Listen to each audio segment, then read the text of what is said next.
Alexandre Dubé. Où les idées se confrontent et se façonnent.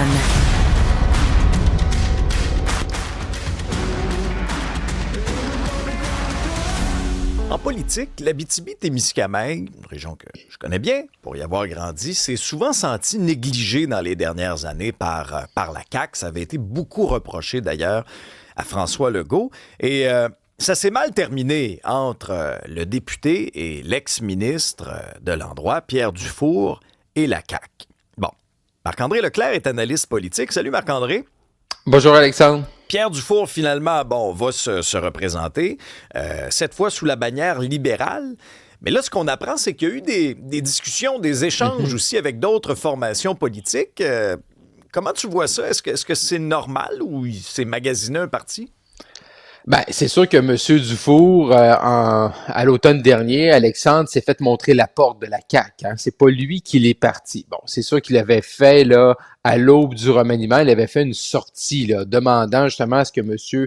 Legault nomme un ministre caquiste responsable de la région de l'Abitibi. Parce qu'il y avait des ministres responsables partout, de députés, ministres qui viennent de la région en question. Et là, à ce moment-là, M. Legault s'est nommé lui-même ministre de l'Abitibi-Témiscamingue. Donc, ce qui a fait en sorte que M. Dufour s'est retrouvé exclu du caucus parce qu'il avait manifesté ouvertement là, avait demandé ouvertement au premier ministre de nommer un ministre responsable de la région parce que M. Dufour est un ancien ministre. Et là, bon, la situation qu'il a, il est indépendant depuis ce moment-là. Et là, clairement, hier, avec notre collègue Marianne Lapierre sur les ondes d'LCN, bien candidement, il nous a confirmé qu'il avait un peu magasiné, là, M. Dufour. Oui. Donc, il dit qu'il a présenté une espèce de document sur les droits miniers. Hein. On s'entend que l'exploitation minière est un enjeu important en Abitibi-Témiscamingue. Il l'a présenté à Éric Duhem, aux libéraux. Également, il y a eu des contacts avec des gens de la CAQ, sans doute des anciens collègues. Le seul qui n'aurait pas répondu à l'appel, c'est Paul Saint-Pierre Plamondon, un parti québécois. Mais sinon, il a présenté aux autres. Et là, maintenant, M. Dufour a choisi de se présenter pour le PLQ. Mais Marc-André, à la base, là, je veux dire, tu as quand même une certaine conviction politique. C'est-à-dire que si tu te présentes pour le Parti québécois, il faut que tu sois souverainiste. Si tu te présentes pour les libéraux, tu es fédéraliste. Là. Je veux dire, c'est comme un critère qui est important. Pourquoi il a parlé au PLQ? Oui, non, ça c'est sûr. Il a essayé de parler au PLQ. Oui, il a essayé. Bon, ben là, est-ce qu'il le faisait pour la cause, pour présenter vraiment son idée par rapport à l'exploitation minière? Mais néanmoins, M. Dufour, c'est un libéral. Là. En 2015, il s'est présenté en Abitibi avec Justin Trudeau. Là. Donc, tu peux pas... Oui, hier, il expliquait à LCN là, son cheminement par rapport là, à la question de l'avenir du Québec au sein du Canada, mais dans son histoire récente, en 2015, il se présente avec Justin Trudeau. Fait que M. Dufour, c'est un libéral, mais ça nous prouve quoi, Alexandre? Ça nous montre également M. Dufour et son retour chez les libéraux. Ça nous prouve également un peu que la coalition, c'est vraiment une coalition de gens qui sont souverainistes, fédéralistes. Et c'est pour ça que je trouve que pour la CAQ, même si présentement, il ne va jamais dire s'ils sont fédéralistes ou s'ils voteraient oui, le camp du non dans le camp des Québécois, si jamais on se dirige vers un gouvernement péquiste, Alexandre, ça va être important de le savoir. Ça va être important de le savoir parce que peut-être si une poignée de députés caquistes, ben il faut falloir savoir est-ce que ces gens-là seraient prêts à appuyer Paul Saint-Pierre Plamondon. Un Mathieu Lacombe, par exemple. Monsieur Lacombe ne se représentera pas le 5 octobre, mais on s'entend que s'il avait décidé de se représenter, puis il est élu avec une poignée de caquistes, ben M. Lacombe il est dans le camp du oui. Là. Donc, est-ce qu'à ce moment-là, il aurait pu s'en aller avec le PQ? Bon, on s'amuse à ce matin, Alexandre, mais il reste néanmoins que ça nous prouve également, encore une fois, comment la coalition Avenir Québec, il y a des fédéralistes, des souverainistes, puis qu'un jour, si la coalition éclate, ben ces gens-là vont retourner au bercail. Là. Ouais, à savoir dans quel autobus ils vont bien s'installer. L'autre point d'interrogation, c'est aussi de quelle façon la population de l'Abitibi va réagir face aux espèces de transfuges comme ça. On comprend qu'il y a eu une période tampon où il a siégé comme indépendant, mais tu sais, des fois en politique, ça peut parfois être mal vu. Là, on est un peu dans le dernier sprint, hein, Marc-André, avant les vacances de la construction, où là, à un moment donné, bon, on s'en retourne, tu sais, chacun chez nous, c'est les vacances. Mais on sent que la CAQ veut vraiment maximiser cette fenêtre de visibilité-là. Hein? Oh oui, c'est hyper actif là, au max, là, Alexandre. Là. Ce matin, là, juste aujourd'hui, là. Bon, Madame Fréchette, là, juste pour te donner, on va faire un tour d'horizon, là, puis on va faire un tour quasiment du Québec en même temps ensemble sans bouger. Mais Madame Fréchette, à 10h30, est du côté de Longueuil. Elle va parler de justice, là, des tribunaux spécialisés pour la violence faite aux femmes, tout ça, donc avec Simon-Jeanin Barrette. Après ça, Bernard Drainville, lui, il y a 2 annonces à Québec, à 9h, à 13h. Lionel Carman, il est du côté de Gatineau à 10h30.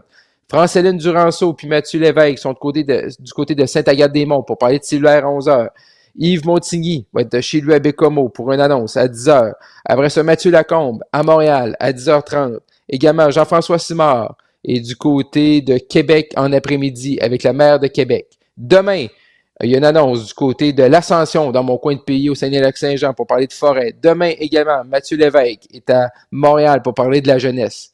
On est vraiment dans un blitz. Là. Et on nous dit également que Mme Fréchette va dévoiler des candidatures. Les tribunaux spécialisés, on vient d'en parler. Elle va visiter également Laval, l'Abitibi-Témiscamingue, on vient d'en parler. Également Montérégie. Donc, on est vraiment dans un blitz. Il reste peut-être, Alexandre, une dizaine de jours là, avant que là, vraiment, là, que tout le monde décroche de l'actualité. Donc, c'est le moment de le faire. Donc, on sent qu'on veut le rythme effréné là, que Mme Fréchette et son équipe ont depuis le 12 avril, depuis que Mme Fréchette a été élue chef de la Coalition Avenir Québec. Donc, ça lâche pas. Vraiment, là, ça lâche pas.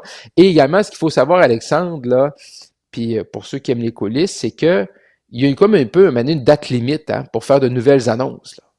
Parce que, avant la campagne, le ministre des Finances doit produire cette espèce de rapport préélectoral qui donne l'état des finances du Québec pour que les autres formations politiques, par la suite, puissent faire leur cadre financier, leur plateforme qu'on va analyser l'automne prochain.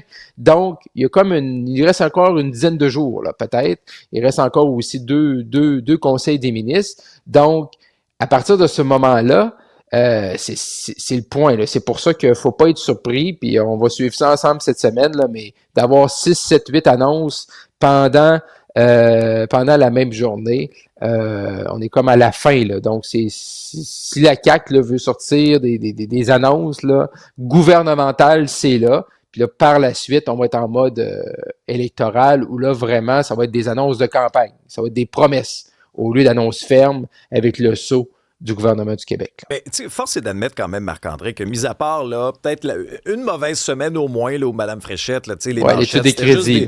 Oui, ben c'est ça. Je vais te donner 2 exemples. Les batteries. Là. Oui, il y a eu ça, mais il y a eu aussi l'espèce de semaine qu'on a perdue où là, tout le monde annonçait son départ. Là, c'était un ministre après l'autre. Puis bon, ça, mais globalement, elle a quand même réussi à se positionner là, comme une femme d'action, essayer d'incarner un certain renouveau.